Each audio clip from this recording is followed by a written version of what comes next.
युक्त पंचाक्षर मंत्र का जप बताया, ओम नमः शिवाय। और ये भी कैसे बोले, दीक्षा पूर्वक गुरु से मंत्र ग्रहण करना चाहिए। कलश से किया हुआ स्नान, मंत्र की दीक्षा, मातृकाओं का न्यास, सत्य से पवित्र अंतःकरण वाला ब्राह्मण, ज्ञानी गुरु, इन सब को उत्तम माना गया है। बहुत सुंदर बात।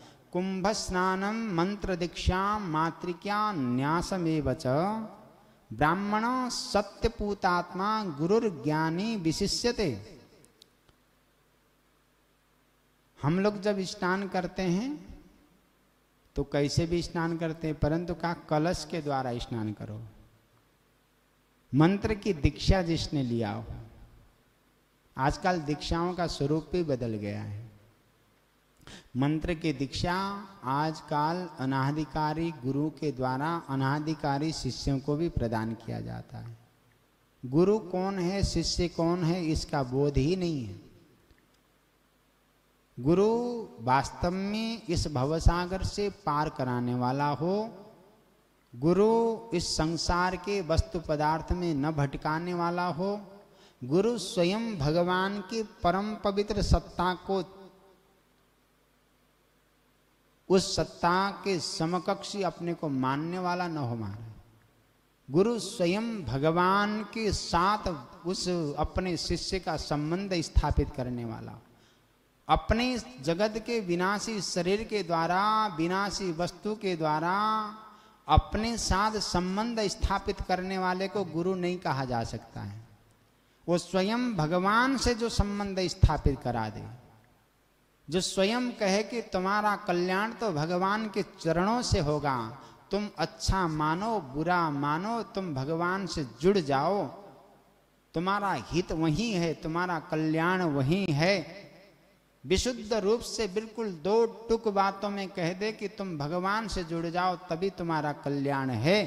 जो भगवान से जोड़े उसका नाम गुरु है। ऐसे गुरु के द्वारा ही शिष्य का कल्याण हो सकता है।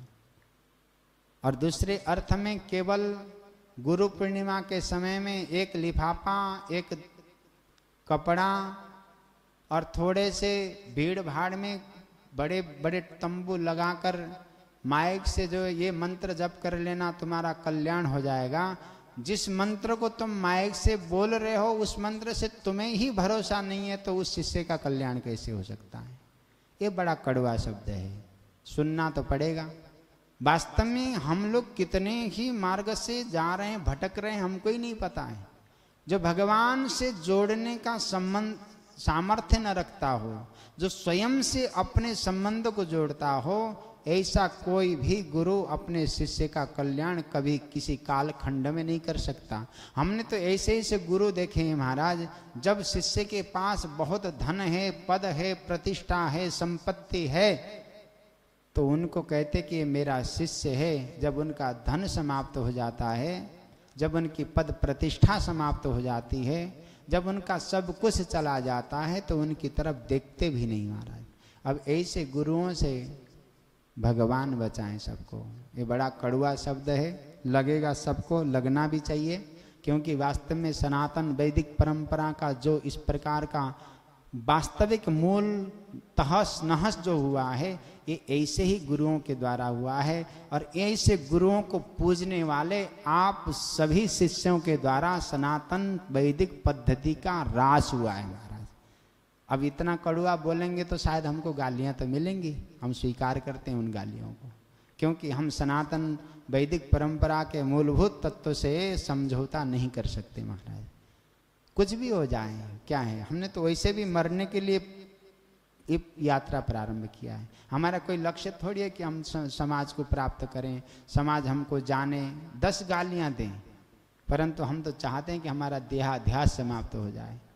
और हमारा दृढ़ प्रतिज्ञा है ध्रुव की तरह, इस यात्रा में किसी भी सिद्धांत से कोई समझौता नहीं करेंगे। वास्तव में भगवान से जोड़े, ब्रह्म से जोड़े, भगवान से भगवत प्राप्ति का मार्ग प्रशस्त करे, ब्रह्म का मार्ग प्रशस्त करे।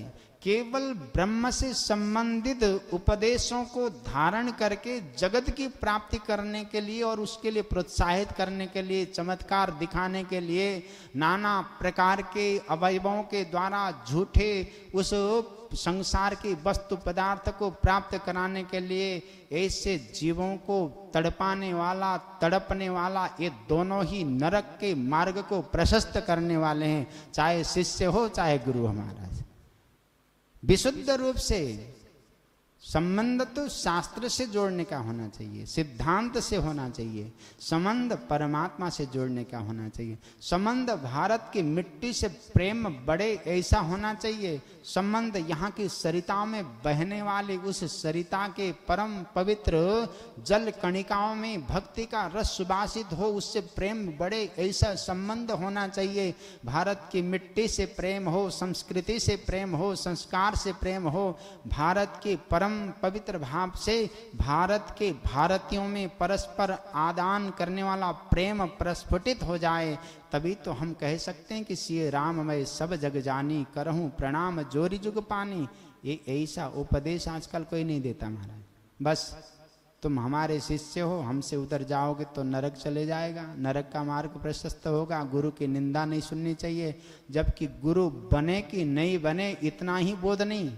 आपके धन की तरफ जिसकी गिद्ध दृष्टि है वो कभी गुरु नहीं हो सकता, चोर और दुष्ट है महाराज। वो आपकी पद प्रतिष्ठा के लिए, आपके उस वैभव के प्रति जो भूखा है वो कभी आपका गुरु नहीं बन सकता है।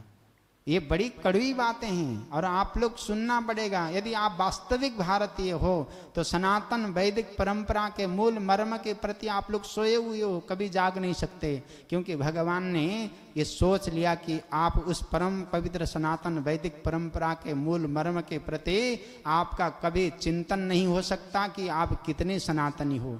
केवल भगवान के नाम लेकर माथे में तिलक लगाने से डरने वाले कोई सनातनी हो सकते हैं क्या?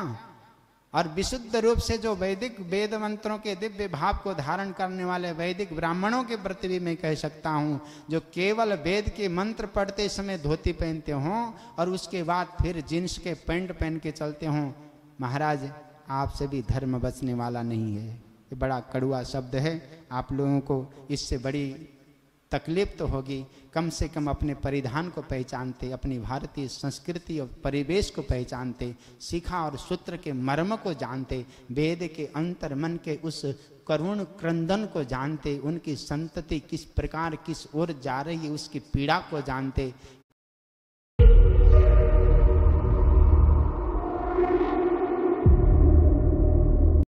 कम से कम सज्जनों एक बात बताएं, एक पिता अपने संतान को बिगड़ता देखता तो बहुत रोता है, दुखी होता है, चिंतित हो जाता है। आज सनातन वैदिक परंपरा ये पूर्ण रूप से करुण क्रंदन से रो रहा है और हम लोग सो रहे हैं, क्योंकि हम उस सनातन वृक्ष के उस परम पवित्र भाव के छाहरी के उद्यान के छोटे छोटे पौधे हैं और उनको मुरझाते हुए देखकर सनातन की विशुद्ध भावधारा आज रो रही है। परंतु आपके हमारे मन में ये पीड़ा कतई नहीं है। हम चाहते हैं कि हम सनातनी बने रहें, परंतु ऐसे चाहते हैं हम पाश्चात्य शैली से नृत्य करते हुए सनातन की जय करना चाहते हैं। ये बड़ी विडंबना है।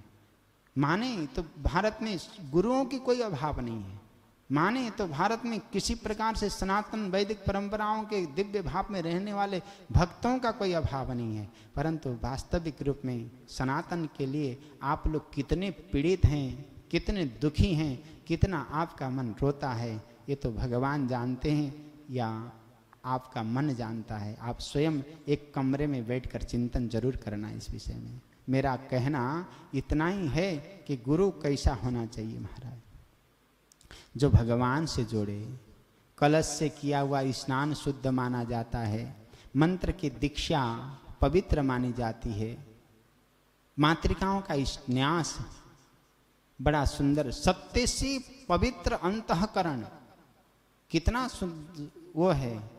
आत्मा नदी संयम तोय पूर्णा सत्य हृदाशील तटादयोर्मी तत्रा वगाहम कुरु पांडुपुत्र न बारिणा शुद्धति चांतरात्मा। सत्य से पवित्र जो अंतःकरण वाला ब्राह्मण है और ज्ञानी गुरु, ये सब उत्तम है महाराज। कुंभ स्नान